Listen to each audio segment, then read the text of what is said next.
आप अपने घर बैठ के अगर किसी को नॉलेज नहीं है वो साइबर कैफ़े है जहाँ हमारे CSC सेंटर है वहाँ से अप्लाई कर सकते हैं।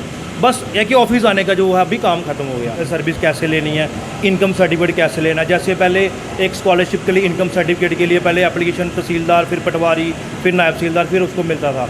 अब उनको सिर्फ अप्लाई करना है, वो सर्टिफिकेट उनको मिल जाएगा। आप देख रहे हैं JK चैनल और मैं हूँ महेंद्रजीत सिंह। सबसे बड़ी परेशानी तब आती है जब रेवेन्यू रिकॉर्ड की बात सामने आती है। वहीं अब केंद्र सरकार की बात करें, उनके द्वारा इसे बिल्कुल सरल कर दिया गया, यानी कि ऑनलाइन हर चीज़ आपको मुहैया होगी। और उसी के चलते कला केंद्र में डिजी मेला लगाया गया है ताकि आम जनता इसका फ़ायदा उठा सके। वहीं रेवेन्यू रिकॉर्ड को किस तरह से मेंटेन करना और किस तरह से जानकारी आप तक पहुंचाई जा सकती है, उसके लिए भी पूर्ण रूप से यहाँ पे कर्मचारी बिठा दिए गए हैं ताकि आप अपनी हर एक चीज़ ऑनलाइन हासिल कर सकें। अगर आपको कोई परेशानी आती है या फिर आप अपना किसी तरह का भी रिकॉर्ड चाहते हैं तो वो आप तक मुहैया होगा। तो एक बेहतरीन पहल जो है डिजी मेले के द्वारा की गई है। सर, आपका नाम जानना चाहेंगे? मेरा नाम सुनील कुमार है। और सुनील कुमार जी, जिस तरह का ये मेला लगा है, हम पूर्ण रूप से इसकी जानकारी चाहेंगे। देखिए, ये जो डिजिटल वीक का एक गवर्नमेंट ने शुरू किया है बहुत अच्छा है। इसमें हमारे जो रेवेन्यू डिपार्टमेंट की जो हम सर्विस है कुछ ऑनलाइन हो गई हैं। बड़ी सारी सर्विस पहले ऑफलाइन थी, अभी वो ऑनलाइन हो गई हैं। उनमें जैसे हमारी रेवेन्यू सर्विस आती है, जैसे ऑनलाइन फ़र्द, ऑनलाइन गिरदावरी आपको मिलेगी। अब जमाबंदी की नकल, इंतकाल की नकल। जैसे कि हमें पहले इंतकाल करवाने के लिए हमें पहले एक एप्लीकेशन देनी पड़ती थी, फिर वो तहसीलदार के पास जाती थी, फिर वो मार्क होकर पटवारी के पास जाती थी, फिर उस पर इंतकाल दर्ज होता था, तो फिर वो एप्लीकेंट को मिलती थी। अब उसमें क्या हो गया कि आपको सिर्फ ऑनलाइन jkrevenue.nic.in पे जाना है, वहाँ अप्लाई ऑनलाइन सर्विस के लिए करना है। जैसे आप ऑनलाइन अप्लाई के लिए करोगे, वहाँ आपके लिए सारी एक ID और ईमेल ID और फ़ोन नंबर होना ज़रूरी है। वहाँ आप अप्लाई करोगे, आप जैसे अप्लाई करोगे वो एप्लीकेशन तहसीलदार के पास आ जाएगी। तहसीलदार उस एप्लीकेशन को आगे फॉरवर्ड करेगा पटवारी के पास। पटवारी वहाँ इंतकाल खुद करेगा, इंतकाल करके वो अपलोड कर देगा, सीधे वो एप्लीकेंट के पास चली जाएगी। ये आ गई आपकी हमारी रेवेन्यू सर्विस। उसके बाद जैसे हमारा यहाँ पे थोड़ा लिखा हुआ है यहाँ पे रेवेन्यू डिपार्टमेंट की, जैसे किसी को कैटेगरी सर्टिफिकेट चाहिए होती है, उसके बाद income certificate, economical weaker, marriage certificate, character certificate, काफ़ी सारी सर्विस होती है। उसके लिए एक साइट है हमारी jansugam.gov.in, उस पर आप अप्लाई करोगे। उसके बाद वहाँ पे डिजी लॉकर का ऑप्शन आता है जिसमें आप सिर्फ एक सिंपल फ़ोन नंबर डालोगे और वहाँ पे आप अपना जो भी है वो आपकी ID खुल जाएगी। वहाँ आप एप्लीकेशन सारी सर्विस आ जाएगी, आप अप्लाई करोगे। आपको कहीं जाने की ज़रूरत नहीं, ना तहसीलदार साहब के पास, ना पटवारी साहब के पास। वहाँ पे ऑटोमेटिक आपका सर्टिफिकेट जनरेट होगे, आपके पोर्टल में, आपकी मेल में आ जाएगा।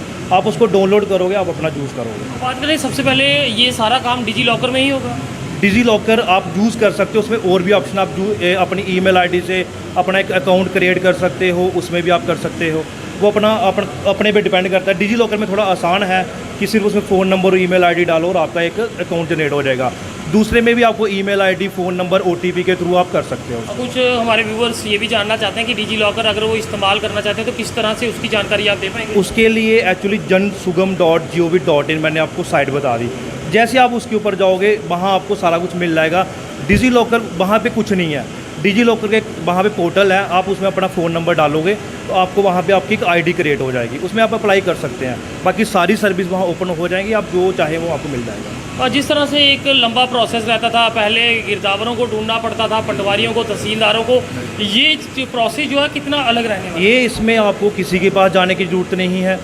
कोई भी आप सर्विस अप्लाई करते हो वो सीधा तहसीलदार के पोर्टल में चला जाता है। वैसे ही पोर्टल नायब तहसीलदार के लिए है, पटवारी के लिए, गिरदावर के लिए है। वो वहाँ से तहसीलदार साहब आगे फॉरवर्ड कर देते हैं। वहाँ से जो प्रोसेस है एप्लीकेंट को जाने की जरूरत है वो खुद पटवारी साहब वहाँ करेंगे। हम वहाँ पे जैसे एक नकल है उसकी PDF बनाते हैं, वो अपलोड करते हैं, वो एप्लीकेंट के पोर्टल में चली जाती है। एप्लीकेंट वहाँ से डाउनलोड करेगा, अब जाने की जरूरत इतना सरल हो चुका है क्योंकि अब लंबी कतारों में नहीं रहना पड़ेगा। जिस तरह से मैरिज सर्टिफिकेट या फिर कोई अन्य सर्टिफिकेट लेने होते थे तो लंबे दिन लग जाते थे, लंबी लाइनों में रहना पड़ता था। कितना अलग रहेगा ये? देखो, जैसे आपको पहली सीधी सी बात आपने ये होगी क्लियर कि अब आपको ऑफिस में जाने की ज़रूरत नहीं है। आप अपने घर बैठ के अगर किसी को नॉलेज नहीं है वो साइबर कैफ़े है जहाँ हमारे CSC सेंटर है वहाँ से अप्लाई कर सकते हैं। बस या कि ऑफिस आने का जो है अभी काम ख़त्म हो गया। आप अप्लाई करो, आपको सर्टिफिकेट घर मिल जाएगा, आपको नकल घर मिल जाएगी। आज जिस तरह से आपका यहाँ पे कैंप लगा तो किस तरह के लोग आपके पास पहुँच रहे हैं और किस तरह की जानकारी उन तक मुहैया होती है? देखिए, जैसे एक सर्विस हमारी और भी है, जैसे ऑनलाइन डोमिसाइल सर्टिफिकेट। उसके लिए भी पहले ऑफिस में जाना पड़ता था, फाइल बनानी पड़ती थी। उसके लिए हमारे पास आज छोटे छोटे बच्चे, स्टूडेंट जिनको नीड है डोमिसाइल की, जो स्कॉलरशिप के लिए इनकम सर्टिफिकेट की ज़रूरत होती है, वो जैसे आज हमारे पास कुछ स्टूडेंट्स आए थे, टीचर भी आए थे, हमने उनको भी बताया कि आपको डोमिसाइल सर्विस कैसे लेनी है, इनकम सर्टिफिकेट कैसे लेना है। जैसे पहले एक स्कॉलरशिप के लिए इनकम सर्टिफिकेट के लिए पहले एप्लीकेशन तहसीलदार, फिर पटवारी, फिर नायब तहसीलदार, फिर उसको मिलता था। अब उनको सिर्फ अप्लाई करना है, वो सर्टिफिकेट उनको मिल जाएगा। हमारे पास छोटे बच्चे थे जिनको नीड है डोमिसाइल की, वो jk.gov.in आपकी साइट के माध्यम से मैं बताऊँगा, वो इस साइट पर जा सकते हैं, jk.gov.in पे। आपके द्वारा यहाँ बनाए भी जा रहे हैं या फिर जानकारी दी? बिल्कुल, हमने जो भी हमारे पास आता है ऐसे पूछने आता है, हम उनको भी बता रहे हैं। लेकिन कुछ बच्चे आए थे, हमने उनको खुद भी बुला के बताया है कि आपको आने वाले दिनों में इस चीज़ की ज़रूरत पड़ सकती है, तो उन्होंने बड़े अच्छे से समझा और वो मतलब इस पे करेंगे हुआ सर। और जिस तरह से आप यहाँ पे सुबह से बैठे हैं, लोग आपके पास आ रहे हैं और आने वाले दिनों में भी लोग यहाँ पे पहुँचेंगे, तो कितना ज़रूरी है इस तरह के मेलों का आयोजन करना? क्योंकि अगर हमारा भारत डिजिटल बन रहा है तो डिजिटल तरीके से लोगों को अपने आप को भी बदलना होगा, तो कितना रुझान लोगों का दिख रहा है? देखिए, यहाँ पे लोग आएंगे, आपके चैनल के माध्यम से भी ये बताना चाहूँगा कि लोगों को आना चाहिए। कुछ लोगों को पता ही नहीं है कि ऑनलाइन कैसे करते हैं। हमने सर्विस तो दे दी, लेकिन लोगों को पता भी होना चाहिए ना कौन सी साइट पे जाना है, कैसे उसको अप्लाई करना है। उसके लिए लोग आएंगे, उनको पता चलेगा। जैसे कुछ बड़े बुजुर्ग उनको नहीं पता, उनके बच्चे आते हैं, हम उनको समझाएंगे, वो अपने घर जाके समझाएंगे कि पापा आप नकल लेने जाते थे, पहले ऐसे जाते थे, अब नहीं जाना, अब आपने सिर्फ अप्लाई करना, आपको नकल घर मिलेगी। तो जैसे हमारी एज के लोग हैं, छोटे बच्चे हैं, उनको ज़्यादा से ज़्यादा यहाँ पे आना चाहिए कि वो ये समझ सके और घर पे बता सके, आगे भी बता सके लोगों को। देख सकते हैं बेहतर सौगात जो है जम्मू वासियों के लिए यहाँ पे दी गई है। वहीं डिजी लॉकर और डिजी मेले से आप लोग किस तरह का फ़ायदा उठा सकते हैं, ज़रूर कला केंद्र में आएँ ताकि यहाँ पे पहुँच के आप इन चीज़ों का फ़ायदा उठा सकें और ख़ुद भी डिजिटल बन सकें। फिलहाल अपने सुझाव कमेंट सेक्शन में ज़रूर साझा कीजिएगा। आप देखते रहिए देखे चैनल। मुझे महेंद्रजीत सिंह और मेरे कैमरा पर्सन दीपू जी को दीजिए इजाज़त। नमस्कार।